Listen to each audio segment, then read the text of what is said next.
Is going to be a very special time together. And the reason is because I seldom get to look at what's happening within the news cycle of what's going on and be able to right away thread it right into what God is doing in the heavens and in the earth.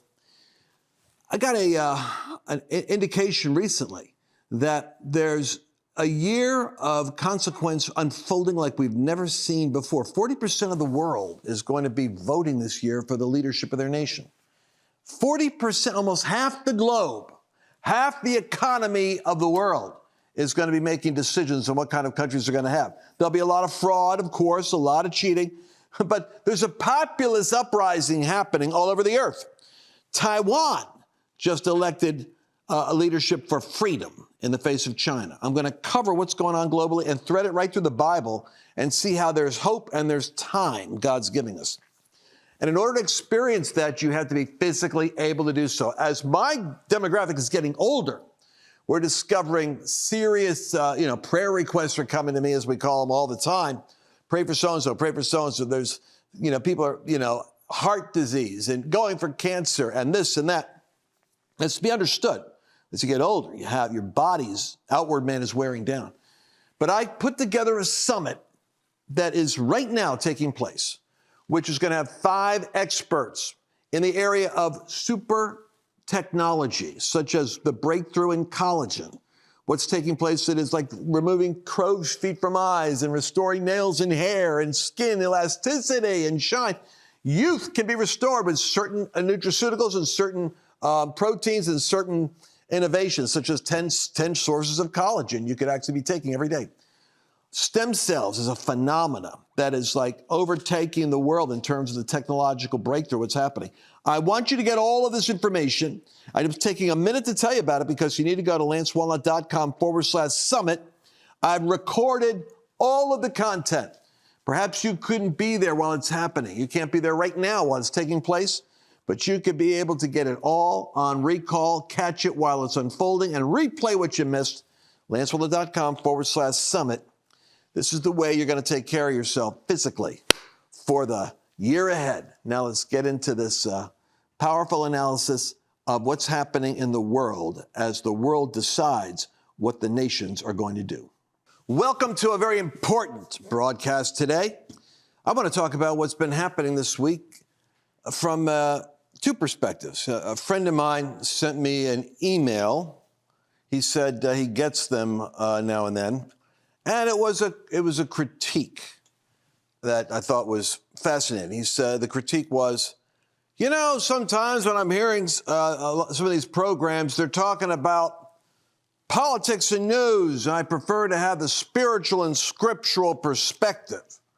Well, it's kind of easy to be either one way or the other. There's all kinds of stations, programs that do just Christian Bible content.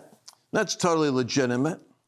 And then there's programs that do entire, current events and such. My experience is that Real America's Voice is one of the few places where the Steve Bannons and the Charlie Kirks and the other people that participate actually infuse a bit of spiritual awakening language and 30,000-foot perspective into the nitty-gritty of what's going on in the granular. My experience is that a lot of believers, evangelicals, that are particularly the charismatics, they don't want to get into what's happening in the world. They want to keep themselves kind of optimistically insulated. And they'll watch a few programs. I do a Flashpoint program, a news program on Tuesday nights, Monday night with Victory Channel and a friend of mine, Gene Bailey. But if that's all you're getting, then you're not really, you're not getting what you need. So I'm saying that for a reason. I am going today to try to bring together what's happening in the news cycle and then take it to the spiritual and the scriptural insight realm. And let's see how the broadcast goes. We'll start with Taiwan election, ruling party. What happened in Taiwan this week is a big deal. China has already assimilated Hong Kong. China's already, and we've forgotten about it. I mean, China, the suppression is there. Free speech is done. They're under the police state of China, and nobody hears about it. Not a peep. I remember them out protesting and holding pictures of Trump because, weirdly enough, the world, when it's oppressed, looks to the United States as a hope. And then the world looks to Trump, not Biden, not Obama, never was that way, not McCain, not Bob Dole, not Jimmy Carter. Trump is the guy they walk around because he looks like he might be the kind of strong leader that'll deliver the unexpected blow for freedom someplace else. And Trump is really making America great. He's not going to be your deliverer. But I saw it. I saw friends of mine in Thailand. I saw it in Hong Kong. And I saw it in Taiwan. They said, do you think Trump will stand with people? Their hope is they're looking for a leader. And I think this is, in a sense, it's a messianic longing for a ruler who will represent you against the oppressed. And it won't be Donald Trump. Donald Trump's working to try to save America right now, let alone the other countries. But it brings to the surface something, and that is that there's a spiritual element to the battle. China is the rising power in the world, restrained only by the cosmic interference of God. China's going up. And as China goes up, America seems to be coming down. In fact, what was it that took America down with Donald Trump in the last election? It was the giant China virus. And if you want to be spiritually, astute, you could say China is already dictating the future of the world. In the Bible, you have this phenomena of principalities and powers. The prophet Daniel prays in the book of Daniel, and while he's praying, he's wrestling with spiritual forces. And Gabriel, a high-ranking archangel, there's different levels of angels in the Bible, the archangel being the highest, arche, where you get the word architect, referring to the first of, in terms of the Latin or the Greek. So the archangels are the first strongest order of the angelic hierarchy. And Gabriel is identified with that, and Michael is identified with that. These are interesting aspects of the biblical narrative. Daniel encounters Gabriel, who says to him, I am fighting with principalities in charge of the governments and the hierarchies of the spirit realm over Persia, which is modern-day Iran. And Daniel was subject, it was an occupied, let's put it this way. He was, Israel had been taken. Jerusalem had been taken by Babylon. So he is now a servant in Babylon serving these foreign rulers. And the time is coming for a shift geopolitically, where Israel will again be given a period of time to be formed as a nation state. There's a prophet named Jeremiah, prophet who is prophesying that Babylon is coming. And he warned their nation that they were at a point of divine determination as to whether or not God was going to extend them as a nation state or whether they were going to be assimilated by a conquering power. Now, no American wants to hear this conversation. I'm a war room guy. I'm a MAGA guy. I'm a Trump guy. But I'm going to tell you something. God rules over the affairs of men. And America is like at this right now. It's weird, but it's like at a tipping point of decision. I'm going to give everything I've got this year to make sure that Trump is given every opportunity to be able to be elected. But I'm amazed at how democracies can make decisions that are suicidal in nature. Victor Hansen, Victor Hansen has just written a great article recently on the suicide of the West, which is this descending slope of elites making decisions that are not in the best interest of the country. And this is what a populist revolt is all about. Isaiah, the prophet, and Jeremiah, the prophet, both spoke to political rulers. They prayed and engaged spiritual battles. And then they worked out the period of history that they had. And so with that thought in mind, I want to tell you, Taiwan and China is playing out, the United States is playing out like the Bible stories of principalities and powers, angels in the heavenlies, and the balancing or the judgment of nations to determine whether or not they will be given an extension or they're going to go down. So far, America is not holding its own. It's been going down. And the question is it going down in order to bounce back? Or is it going down in order to pass the point of no return in this next election and then just go on a descent? And here's the unthinkable. Who rules America after that? Do you really think that the Democratic Party, a corrupt Democrat, weak America, is going to have the power to autonomously just continue doing what it's been doing? It will come under the power of a reorganization of global economies and global militaries.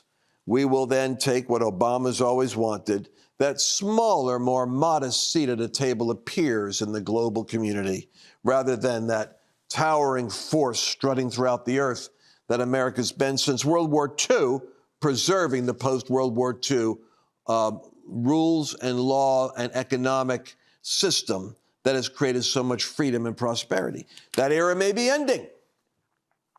Why do I go back to China and Taiwan? Because Taiwan, let me give you a little story here. I got 2 minutes, so I want to make sure I get this in here.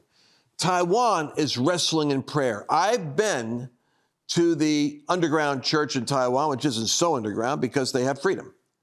But they meet in special places. And I've met with them. And I was with Sam Brownback, the ambassador in the United States for religious liberty. He was in Hong Kong on his way to Taiwan. And I was thinking about doing some work with him because he was gathering all kinds of nonprofits and religious groups together for roundtables to preserve religious liberty. So it would be whether Muslim or Buddhist or Catholic or Christian or Mormon or whatever, religious liberty, and he would have religious liberty roundtables. Now, I was interested in that because I like the idea of convening all of the Christians in the nation to a roundtable meeting at that event. I wanted to talk to them. So anyway, Sam calls me up, and the guy's working with him. He said, Sam's a little shook up. He just was in Hong Kong. And he made a proclamation to that Christian, strong Christian nation. Hong Kong has a strong Christian contingency in there. And he said, and he spoke and he said, basically, China is in a war against faith. China is in a war against God, and it's a war they cannot win. And when he said it, there was crickets. Journalists were there nervously looking around. The people were there. He thought they'd go, yay! And there was silence. Well, Ambassador Brownback was kind of shook up. He realized that they were already intimidated and fearful about China coming in and taking over Hong Kong, and nobody wanted to be on the record that they were against China. Watch this. We got Taiwan. He says, I'm coming to Taiwan, but I'm not sure what's happening in Asia right now. I think there's a fear. I was with a group of 70 business leaders and pastors, and I said to them, the ambassador is worried that you might be fearful like China, or like Hong Kong, and that China is intimidating you. And they broke out into an explosion of laughter. It was weird. I said to the interpreter, I say it again, that the ambassador is willing to come meet with them, but he's concerned that they're afraid of China and intimidated. And they broke out in laughter. And the guy who spoke English to me said, they understood exactly what you said, Lance. The fact of the matter is Taiwan isn't Hong Kong. It's strong in its influence for freedom. I'm going to come right back and interpret what that means. What happens if a natural disaster takes place? We have these weird tornadoes that hit in the Midwest and in Texas, but look at the hurricanes in Florida. People can literally have their houses flooded, or they're in a situation where they have no food or access to groceries. Everyone needs at least a 4-week emergency food kit. And fortunately, My Patriot Supply has created a 4-week emergency kit. And these products will last for 25 years. The interesting thing is they give you a 2,000 calorie per day meal. And that's the key. Delicious and 2,000 calories a day, because that's what you're going to need to sustain yourself for 4 weeks in a crisis. We had a winter freeze here in Texas, of all places. And we had a couple of days where we had no electricity. I'm telling you something, this makes a huge difference. Mushroom rice pilaf, fluffy rice and mushrooms, seasoned with red wine and herb. And then how about starting the day off? Maple Grove oatmeal, old-fashioned oats, maple flavoring with a pinch of brown sugar. This is what you want to do. 4-week emergency food kit, and that's just for you. Think about your children. Guaranteed, somebody around you is going to need help. You're going to want to at least have the 4-week emergency kit. Go to lancewallnau.com/patriot. Use that link, and you're going to get a special discount on their special 4-week emergency kit promotion.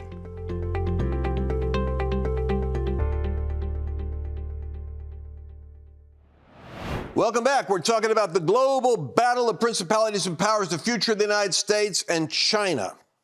Well, I'm encouraged by what happened in Argentina. I'm encouraged by what happened in Taiwan. You see, China has made it clear that either by military subjugation or by diplomacy, they see Taiwan as belonging to China. Now, a little bit of spiritual mapping, we call it. What's the history? How did Taiwan end up separating from China?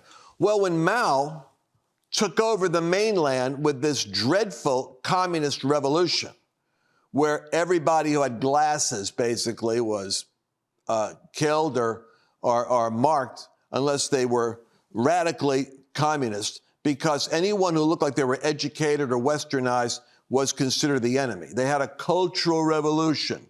It's like when you see the crazies on the left wanting to pull down every statue in America and get rid of all religion, all Christianity, basically. It's like that's like put it on steroids. It's the Maoist playbook. Undo your culture. Change your history. You don't even get civics anymore in school. You don't know about your founding fathers. They're all racist idiots, and the Constitution is a living document. As a matter of fact, let's tear it up and start a new one. So that's where the communist influence is in the United States. It's a Maoist playbook. It's a spiritual genius, really, on how to tear apart systems and rebuild them so that you have total control. Well, anyway, the Chiang Kai-shek and the rebels on the mainland, when they weren't able to win the war in the movement with Mao taking over the mainland, they went off to Taiwan. They holed up over there. So they're actually the Free Republic of China, and that freaks out the rest of the mainland, which now has Hong Kong and Taiwan that has to be reassimilated into one China. And they mean business. Taiwan has $2 trillion worth of economic power that China desperately needs because it's sucking wind right now. And it has all of the, all those digital chips that go into everything from your automobile to your refrigerator to your air conditioner. And so they're the Silicon Valley of the East. And so it's going to control a lot of the world's economy right from that place. But here's my point. The election just happened. And you need to now think about that great dragon of China rising up, the United States eagle floundering and going down. Will we see us rise up? I don't know. We'll talk about that. But we have the same problem that Taiwan has, which is in an open society, you have voices that can shape what happens. So I'll go with the names here and do my best pronunciations. Lai defeated his rival, the mayor Hu Yu-ih of the KMT party. This is why this is important. The guy that won on a platform of we will not be assimilated or intimidated by China. That was a major issue, whether or not the big Godzilla is going to come take over your little island. And the Taiwanese, because of that strong faith community that's not intimidated, different than Hong Kong. There's only 13.6 million people that vote Not a big turnout, but that 13 million is holding China in check and determining whether or not there could be a war with the West, whether or not the United States could be sucked into war. Now the House with Speaker Johnson, they plan on going over there. The Biden administration saying, "Well, we don't want to interfere. We're not saying that Taiwan is to be independent." Biden almost acts like they got some goods on him or something, like he's afraid to not please the Chinese overlords. But the House and Speaker Johnson doesn't have that history with China. They don't have a Hunter Biden dossier of transactions and embarrassing leaks that can come out of a foreign government. That's part of what I think is going on here. It's like psychological blackmail. And so here's the deal. We're going to go over there and recognize the Taiwanese independence. We're going to help, and that's good. We're going to fortify and strengthen the picture of the United States is not all under the influence of Biden. We got a House that actually is standing with Taiwan, even though we will not recognize it as a nation, because we don't want to totally irritate, like Israel. Everybody doesn't want to recognize Israel because they're going to, something spiritual when you're afraid of recognizing it and naming it because a principality is going to punish you for acknowledging its existence. Taiwan and Israel are both very similar in many ways. But only 7% of the vote for the pro-independence guy, he got 7% more of the vote than the pro-reconcile with China. Maybe we could get along. Maybe we could work with them. Maybe we ought to pursue a graduated interlinking of Taiwan and mainland China. Can you imagine that? Only 7% of 13 million votes determined freedom versus communism, taking over a free, flourishing, Democrat Western nation. Taiwan saw 69% of its voters turn out this year, which is strange because they had 75% come out in their last election in 2020. You would think that even more people would be turning out. This is the part that concerns me. The margin isn't as healthy as I'd like to see. 7%? Let's keep the democracy, capitalist, freedom of religion and freedom of speech thing here.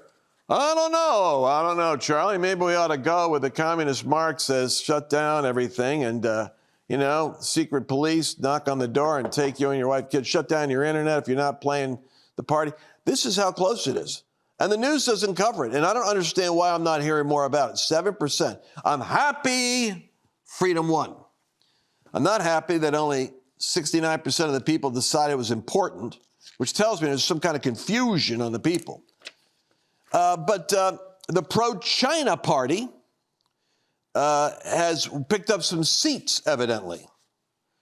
Beijing insists that the people of Taiwan are Chinese, mainland Chinese, and by voting for Lai, they have now loudly declared they are not Chinese, they are Taiwanese. They're looking at that as being an offense. So I'm taking my time on this subject because the good news is it buys time. I really do believe it does buy time. The new president says, we're telling the international community that between democracy and authoritarianism, we're still on the side of democracy. He's right. The Republic of China, Taiwan, will continue to walk side by side with democracies around the world. The Republic of China / Taiwan. I always got mixed up about that when I was doing my diplomacy, because I thought it was Republic of China over here and Taiwan over there. But they consider themselves to be the true China that didn't go communist. Interesting. Second, through our actions, the Taiwanese people have successfully resisted efforts from external forces to influence this election. We trust that only the people of Taiwan have the right to choose their own president, meaning they don't want China shaping the future of Taiwan. They want Taiwan to shape its own future. Third, in between three groups of candidates, we who want independence receive the most, meaning this country will continue to walk on this path. Well, I pray that guy doesn't get assassinated. And now, despite losing the presidential election, the communist-leaning party picked up 14 seats. So they had other elections going on. So it's kind of like their House and then their presidency. They picked up some seats, which tells me China's doing a great job of selling folks on, hey, it's not a big deal. You can avoid a war. We're not going to disturb you. And I'll tell you how the danger is. I have some friends of mine in the wealthy class, shall we say, some of the multimillionaire business people that I know over there. And some of them aren't worried about China. To them, it's like their businesses are going to continue going on because China wants their economy. They want to assimilate it. They're not going to interrupt business. So there's an incentive in the elites to sell out the sheep nation independence of the country because they don't think they're going to lose that much.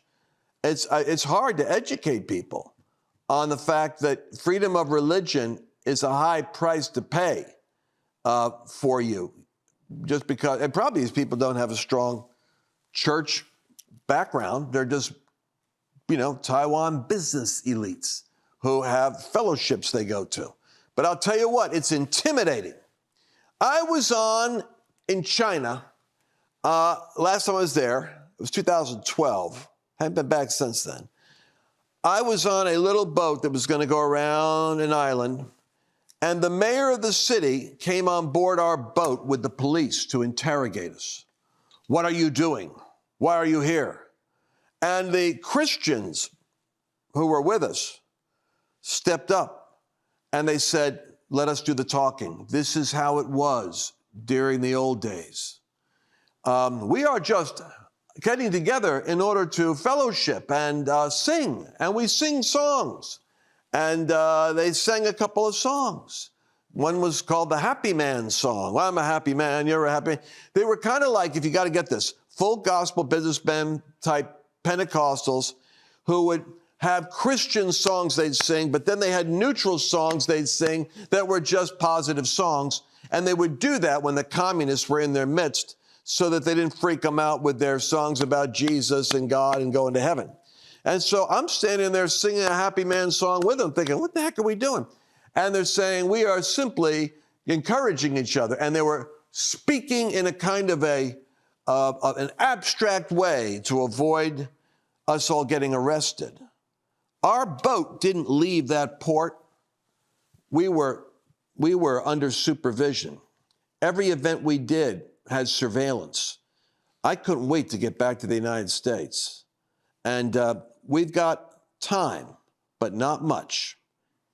Where in the world does the time go? I'm going to give you a verse right now. The Lord has been speaking to me. Keep yourself in the love of God, looking for the mercy of our Lord Jesus Christ unto eternal life. Keep yourself in the love of God. You don't have to leave it. You don't have to walk away from it. The love of God is a powerful, healing force. Frees you from condemnation and frees others because of your release to them. I want to remind you that this is the month where we're focusing on living longer and being stronger. Go to lancewallnau.com/summit and find out about the nutraceuticals, the collagen, the stem cell technology, the breakthroughs in science and in other fields that Christians are giving us so that we can literally learn how to avoid collapsing, breaking down, and not being able to finish the race so that we live a full life and do what God called us to do. That's lancewallnau.com/summit. I've got all the lessons there for you. If you missed the event, you can get it all on recall. You won't miss a thing. You're going to get so much out of it. I can guarantee you can lengthen and strengthen your life just by paying attention in the beginning of the year to a few keys. We'll see you again tomorrow. Did you enjoy this latest episode? Please remember to share it with your friends, because the more knowledge you have, the better equipped you are to navigate the world.